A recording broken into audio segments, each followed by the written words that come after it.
As a generation जितना effort जो last generation ने डाला था कि इसको वर्क करना ही है, इट्स समथिंग लाइक कि अगर आपका जूता फट जाता है तो जो लास्ट जनरेशन थी वो कोशिश करती थी उसको ठीक कराने की, वेराज आवर जनरेशन इज़ लाइक अगर फट गया हल्का सा भी तो नया ले आएंगे, तो दैट इज़ रिप्लेसेबल।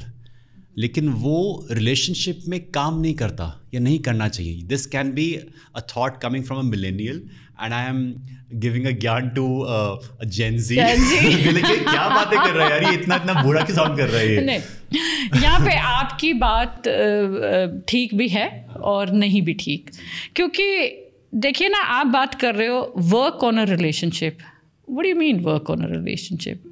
रिलेशन वो अच्छा है जिसमें मिनिमल एफर्ट लगाना पड़े। वो रिश्ता ही कैसा है कि जिसमें तुम मैनूवरिंग कर रहे हो, उधेड़-बुन कर रहे हो, वो तो रिश्ता ख़त्म हो चुका है।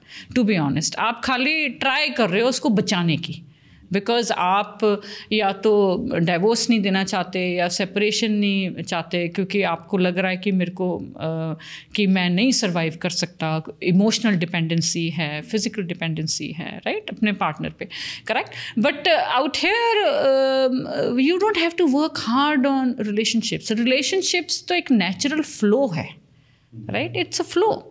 वो जितना नेचुरल आप उसको फ्लो में चलने दोगे उतना बेटर है। हाँ, प्रॉब्लम यहाँ आती है कि जब डाइवर्जन आ जाए, कि जब दो इंसानों की प्रायोरिटीज़ डिफरेंट हो जाएं, जब वो डाइवर्ज करना शुरू कर दें, तब उनको होता है कि नहीं, ये मैं तो नहीं ये रिश्ता ख़त्म करना चाहता, ये तो प्रॉब्लम हो रही है। तो then they start working on it to live a relation which is surviving at the moment, because they don't want to end it, right? So listen to my statement, what I'm saying. They want to start living a relation like before, because the relation is surviving and it's going to end. So they want to save it. So then they start working over it. But on the other hand, जो आप बात कह रहे हैं कि भाई हम पहले की रिलेशन पे वर्क करते थे और हम उसको मेंड करने में बिलीव करते थे और एंड करने में नहीं बिलीव करते, it's a good thing. But out here ये भी है ना, बिकॉज पहले इंटरनेट नहीं होता था, इंस्टाग्राम नहीं होता था। इंस्टाग्राम क्या है? Drama, right? सारा टाइम इंस्टाग्राम पे ओपन हो जाता है कि भाई ये मेरा रिश्ता इसके साथ नहीं चल रहा है, इसके साथ, तो वो क्या होता है कि उससे इन्फ्लुएंस भी ज़्यादा हो जाता है। तो आजकल के ज़माने में जो आजकल की जनरेशन है वो ये सोचती है कि भाई मेरे पास और ऑप्शंस हैं, ऑप्शंस दिखती हैं ना, और कि they look at the options, and for them आजकल की जो जनरेशन है ना, वो कॉम्प्रोमाइज़ में ज़्यादा बिलीव नहीं करती। उनकी ये सोच है, our life our rules, right? They don't want to compromise. जो हमारी जनरेशन है, आई एम अ बूमर, सो नहीं, I am not a boomer, I think I am genesis x, right? तो वो हमारे केस में ऐसा होता था कि ऑप्शंस नहीं थी ज़्यादा। हमारे तो प्यार मोहब्बत चिट्ठियों के थ्रू होती थी ना, लेटर्स के थ्रू, जा लैंडलाइन होती थी, वो भी टाइम दिया जाता था कि मैं 8:30 बजे फ़ोन करूँगा, और तुम 8:30 बजे फ़ोन के आसपास मंडरा रहे हो कि मम्मी ना उठा ले, पापा ना उठा ले, राइट, करेक्ट? तो वो उसमें तो ऑप्शंस ही नहीं होती थी ना। अब आजकल के लोगों के लिए ऑप्शंस ज़्यादा है, तो वो कंपैटिबिलिटी ज़्यादा वो कर लेते हैं। और आजकल के टाइम में तो लिव इन रिलेशंस काफ़ी का कॉन्सेप्ट भी आ गया है इंडिया में भी। So I would act a bit hypocrite over here and will now take the side of the Gen Z, क्योंकि हमने देखा है कि जो रिलेशनशिप्स रहे हैं आम तौर पे इंडिया में, ख़ास तौर पे अगर एक फ़ीमेल सफ़र कर भी रही हैं तो भी शी कंटिन्यूड, बिकॉज़ जब उनकी शादी हुई तो समाज ने कह दिया कि अब तो तेरी अर्थी वहीं से उठेगी। देयर आर फैमिलीज़ जहाँ पे ऐसा होता है, and that is such a big emotional baggage which she carries with herself कि अब मैं क्या करूँगी। Majority of them were not working and there was a financial dependency on the husband and the family. चाहे family कैसी भी हो, उनको उसमें जाना ही पड़ेगा, अपने आप को सैक्रिफाइस करना ही पड़ेगा। Probably that generation realised, the mother they realized, and they educated the girl child specifically कि जिससे हम लोग गुजरे वो हमारी बेटियां ना गुजरें, and they should be educated and independent. आज fortunately they like we will not accept, और जो भी any BS which comes their way, they will not take it. Toxicity है, they'll move out because they are independent. They are having this societal acceptance कि it's not a क्या होगा, which is a good sign. Sign, yeah. आजकल की जो generation है, they believe in no cheating and no beating. Right? Cheating not acceptable, beating not acceptable. वो पहले भी था.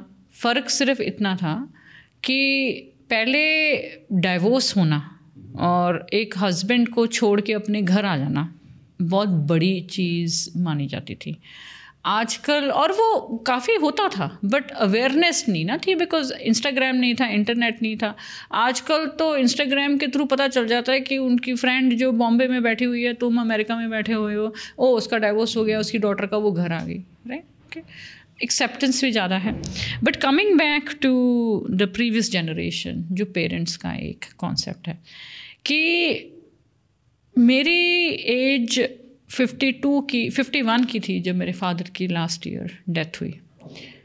टिल द एज ऑफ 51 मेरे को ये बात पता थी कि कल को कुछ भी हो जाए, कल को मैं डिसेबल हो जाऊँ, मेरे घर चला जाए, मेरी रिलेशनशिप्स चला जाए, कुछ भी, I will knock at the door of my father and he will keep me. Right? एक सिक्योरिटी होती है. राइट? अब इंडिया में हमारे टाइम पे जॉब्स कम थी. राइट? जॉब्स कम थी, IT कम था, प्रोविजंस कम थी. इवन आई रिमेंबर हमारे टाइम पे एक टिल पे काम करना, एक कैशियर पे काम करना, या इवन एक होटल में रिसेप्शनिस्ट के जैसे काम करना was not counted as a good job. Abroad ऐसा नहीं था. Abroad everything is equal. Cleaner has to be respected. Right? अब पहले वाला टाइम नहीं है. अब इंडिया में भी वही है कि रिस्पेक्ट, हर जॉब रिस्पेक्टफुल काउंट की जाती है. पहले जो फीमेल्स थी वो ज़्यादा इंडिपेंडेंट नहीं थी, जॉब नहीं कर रही थी, तो उनकी सिक्योरिटी कौन था? पेरेंट्स. तो जैसे पेरेंट्स उनको सिखाते थे, रैदर इवन मेरी क्लासमेट्स जो थी वो कहती थी नहीं हमने लव मैरिज नहीं करनी, हमने तो पेरेंट्स के अकॉर्डिंग शादी करनी है, बिकॉज उनकी सिरदर्दी है, कल को नहीं बनी उनकी सिरदर्दी है, they will take care of me. Right? तो वो एक सिक्योरिटी इशू था. अब जब हम इंडिपेंडेंट हो गए, वुमेन इंडिपेंडेंट हो गई, अच्छी पोजीशंस पे आ गई, एजुकेटेड हो गई, तो वो खुद ही अपनी सिक्योरिटी है ना. तो जब आदमी अपने आप में सिक्योर है, फाइनेंशियली इंडिपेंडेंट है, तो वो हर चीज़ का फैसला अपने आप करेगा. राइट?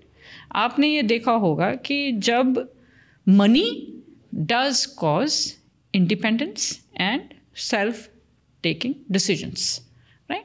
तो वो थोड़ा सा वो वाला कॉन्सेप्ट आ गया कि भाई नहीं मेरी लाइफ है, मैं अपने आप कमाती हूँ, अपना खाती हूँ, तो मैं अपनी लाइफ के फैसले भी मैं खुद करूँगी. तो सिक्योरिटी जो है वो डिफरेंट हो गई. पेरेंट्स से निकल के इंडिपेंडेंट सिक्योरिटी हो गई, जो ये चेंजेस ला रहा है टाइम पे. तो एक तो वो आजकल की जनरेशन कॉम्प्रोमाइज़ में ज़्यादा बिलीव नहीं करती, बिकॉज वो कहते हैं कि life is short and life is long too, don't waste your time. Right? Do, जो करना है आज करना है, अब करना है. कई बार ऐसे होता है प्रायोरिटीज़ डिफरेंट हो जाती हैं. राइट? आजकल की जनरेशन एक पल कुछ, दूसरे पल कुछ. सर्टन एज में they are wavery. They don't know what they want out of life, but they will take their time to know what they want out of life. Once they are clear, then they will implement. हमारे time में तो time भी नहीं दिया जाता था कि what you want out of life. हाँ भाई, एज हो गई, एज क्लॉक है, शादी कर लो. आजकल एज क्लॉक का क्या है? कुछ भी नहीं. तुम वुमेन अगर 35, 38, 39 ईयर्स की है तो वो शादी नहीं करना चाहती, पर बच्चा चाहती है, अपने 32 साल की उम्र में जाके अपने एग्स फ्रीज कर लो. राइट? एग्स फ्रीज कर लो. तुम मत करो शादी अगर नहीं करनी. जब दिल करेगा तब कर लो, जब दिल करेगा तब तुम बच्चा पैदा कर लो. तो we are living in a different world. तो जब हम डिफरेंट वर्ल्ड में ही रह रहे हैं तो चीज़ें भी सेम नहीं रहेंगी.